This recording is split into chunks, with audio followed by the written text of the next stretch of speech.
In this video, we're going to be talking about something very important, and that's reading a gobbler's body language and letting that tell us how to call to that gobbler. You stay tuned. You ain't going to want to miss this one.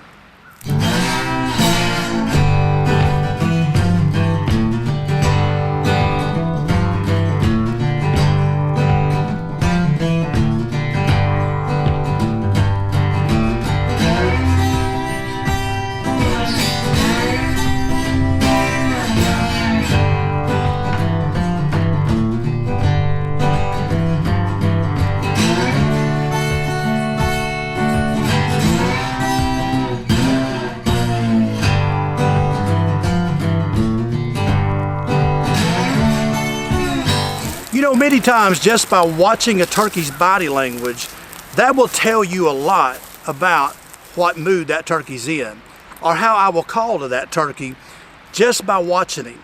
Now, of course, we have to physically see the gobbler.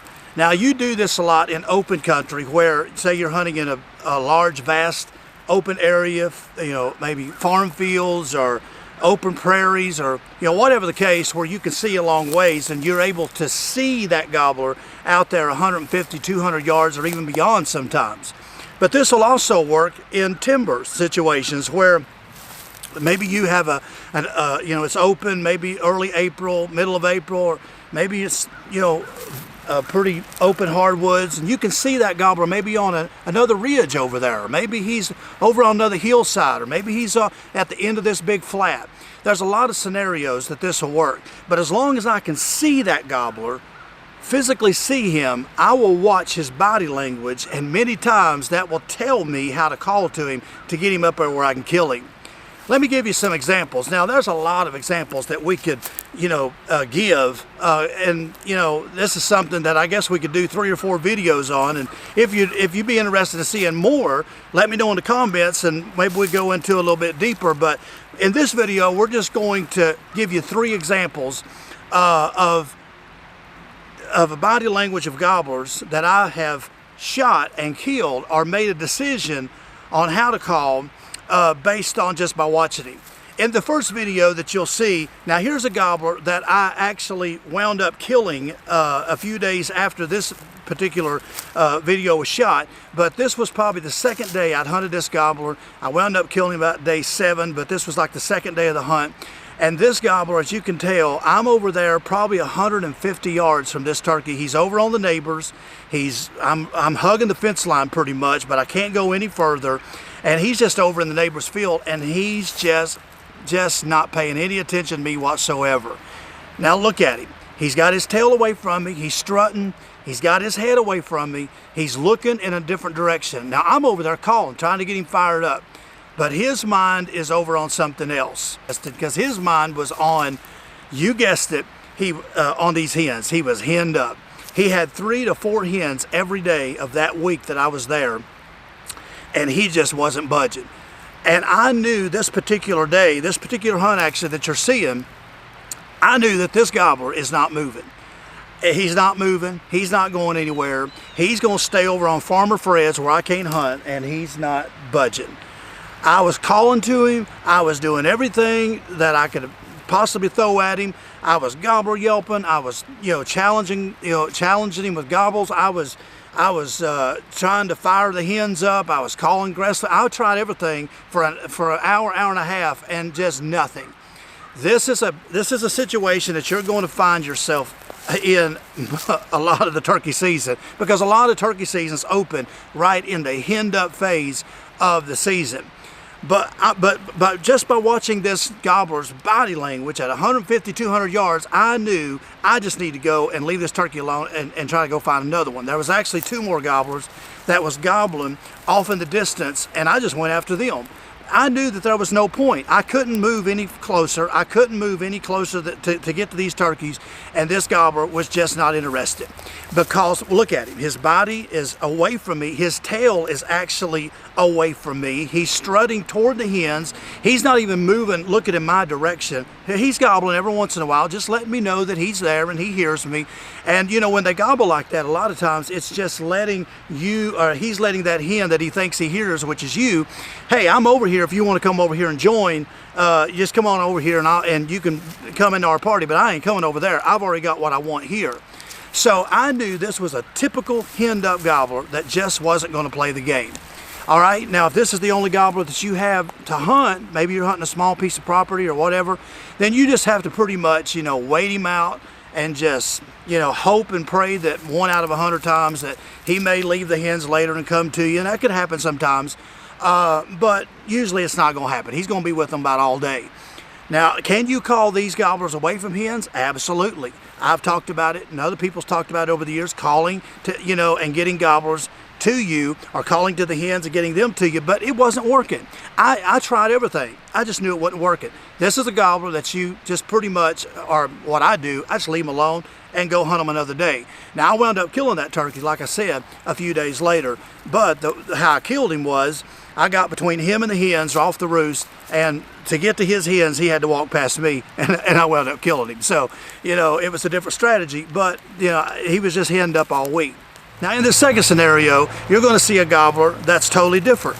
Now, here's a gobbler. As you can see in the video, he's coming down the hill, and he's walking in my direction. Now, now this gobbler is 250 yards or 250 away from me. I'm hunting a wide open, huge pasture on top of this mountain, and he's way over on the other end.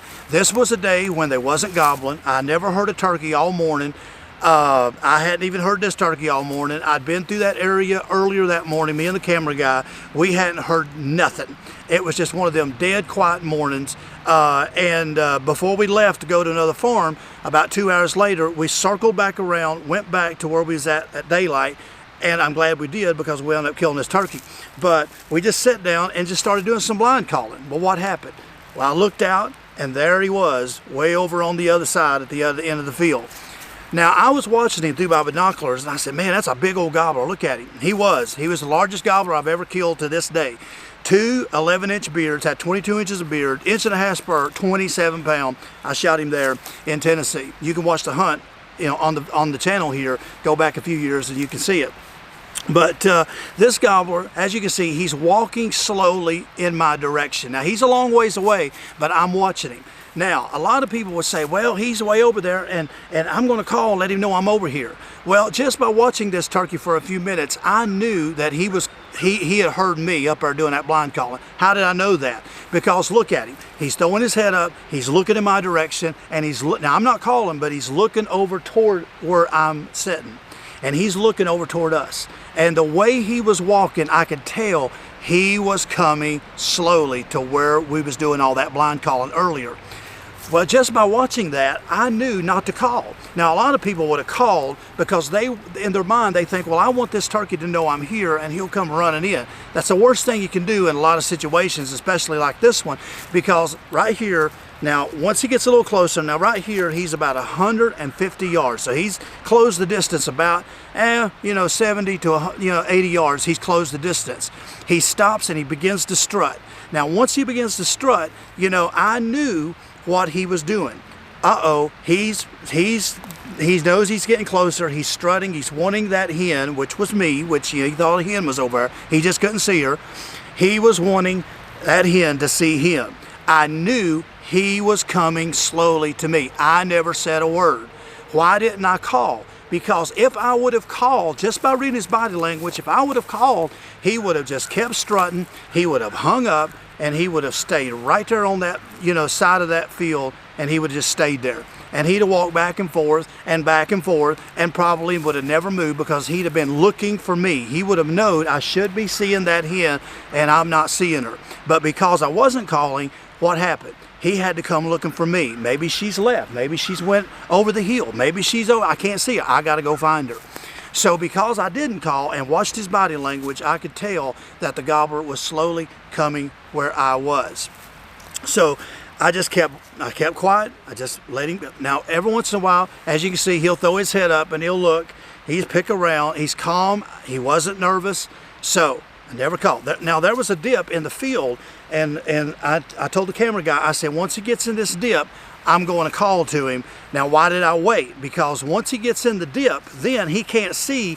He's not up high enough where he can see the direction where I'm sitting or the sound is coming from. and I know the sound's going to be a little different in him in the bottom and me at the top. So once he got in the bottom and I couldn't see him, then I start calling to him. I start clucking and purring and doing some soft calling. And, you know, as you can see, he struts right up in front of my face, and I wound up shooting him. And so just by watching that turkey, I knew not to call, not to say nothing. And a lot of people would have called because they would have wanted to get the turkey fired up. But in that situation, the best thing you can do is not call. If he's walking slowly to you, whether it's in a field or a timber or whatever, if he's slowly coming, and it may take you a while, in this situation it did take a while, just let him keep walking. Even if he takes 4 or 5 steps at a time and stops and struts 4 or 5 steps, as long as he's coming my direction, don't say nothing, let him come find you. Now, if this turkey would have turned around and started walking away and I knew he was leaving, then I would have called to him, because you ain't gonna screw nothing up anyway, he's leaving. But as long as he keeps coming, don't say nothing. Just by reading that turkey's body language is the big reason why I killed that turkey. And yeah, that's something you might want to remember. Watch them. As long as they're walking towards you, just let them come find you. All right, in this third scenario, now this is another tricky one where a lot of people will mess up. And as you can see, I'm in another field situation. This turkey has been in the bottom. This is about 3 or 4 years ago. He's in the bottom, and you know, I get on him. He's hot. He's by himself. I knew the way he was gobbling. He was interested. Once I see him though, down there in the bottom, he's about probably 100 yards. When I first see him in the field, I'm watching him. And I could tell he was strutting, looking in my direction, had his tail toward me, strutting, and he's looking. He's throwing his head up and he's looking. Okay, now I know he's, like the other scenario, he's coming. All right, I go quiet. He just slowly keeps coming up that fence row in that field. He slowly keeps walking. Now, I got greedy that day, and I thought, I'm gonna get this turkey up here about 15, yards and get really good footage of him, and I'm going to, kill him really close on camera. All right, and it just about cost me. So, and I was hid good, my camera guy was, he was hid good. I don't know what happened, but the closer the turkey got, I could have killed him 2 or 3 times, but I was getting greedy, and the closer he got, right here, now watch. He's walking toward me, and all of a sudden, watch, right there, he throws the brakes on and he throws his head up, and he slowly turns around. Now notice he's not running, he's not flying, he don't even alarm putt. He doesn't even putt and like there's danger. But I knew just by watching that turkey, something was up. He didn't like something. Now the turkey's still out there about 45 yards, 47 yards. Yeah, he was a pretty good poke out there. Now with my shotgun and my setup, I can shoot 55 yards. I just don't do it. I don't shoot 55 if I don't have to, because I don't like to shoot that far. But I knew that I was going to have to do something. Now a lot of people would have called. They would, as soon as that turkey started walking away and they, oh, he's leaving, I got to call. And they would have started calling, and probably it would have messed the whole thing up, because he could have just took off and got more spooked, took off running or whatever the case. And you might have messed the whole thing up. So I just let him walk, because he was walking slowly. I just let him keep walking at a good pace where I knew I could get a shot. This is one of them times where just by his body language, I could tell I'm gonna have to shoot. Now this is where good equipment comes in, and this is where you need a gun that can shoot a pretty good ways for situations like this. I knew I had to make a long shot if I was going to kill this turkey. When you get into this situation, you better shoot. Don't try to be up there messing with your box call. Don't be trying to fool around with this and that. Just get on him and shoot. He's leaving. He sees something he don't like. You say, well, he didn't alarm putt. He didn't putt around. It doesn't matter. I could tell by his body language he didn't like something. So just by watching that turkey's body language, I was able to make the shot really quick, even though it was a long shot, and I was able to take him home with me. So just these 3 scenarios will tell you a lot in your hunts, because all of us is going to face this. I've faced it many times over the years, and like I said, there's a lot more that I could dive into with turkey's body language also. And like I said, if you want to see more of it, let me know in the comments below, and we'll dive a little bit more deeper into other scenarios as well. But watch their body language, let them kind of tell you what they're doing, and that will many times tell you how to call to them or when to make the shot, when you probably thought, well, I'm gonna get greedy and let him come on up here a little bit closer. So keep that stuff in mind. Watch them. Don't get in a hurry. Don't rush shots if you don't have to, and don't call just because they're standing out front of you. Watch them, learn, and let them tell you what kind of calling or not calling to do. Hey, I appreciate you watching this video. I hope I've said something that'll help you in this upcoming turkey season. Make sure to hit that subscribe button so you can stay tuned for all the great turkey hunting content coming in the weeks to come. We're going to be doing a lot more videos like this one, and also be turkey hunting when season opens, so you don't want to miss none of that. Make sure down in the description of this video to check out all the information on our sponsors and partners that partner with us, Stoeger Firearms, where you can check out all the great shotguns there. We've been using Stoeger for years, and they make a great shotgun for the money, so make sure to check out their website. Check out springfevercustomcalls.com, where you can check out my Old Sly signature line of turkey calls and all the other great calls there at springfevercustomcalls.com. Check out Tidewe.com, where you can get a lot of great hunting products over there as well, such as boots, blinds, turkey vests, rangefinders. Lots of great products over there at Tidewe.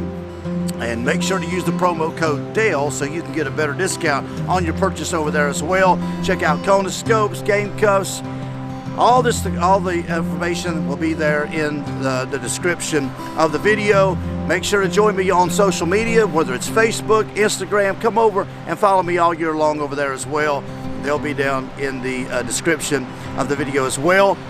Join me on Patreon, where you can support us. If this channel has been a blessing to you, you can support us with a small monthly donation over there as well, and we really appreciate it. It goes right back in the Dale Outdoors and helps us to keep bringing better videos year after year to you. So stay tuned, and we'll see you in the next video.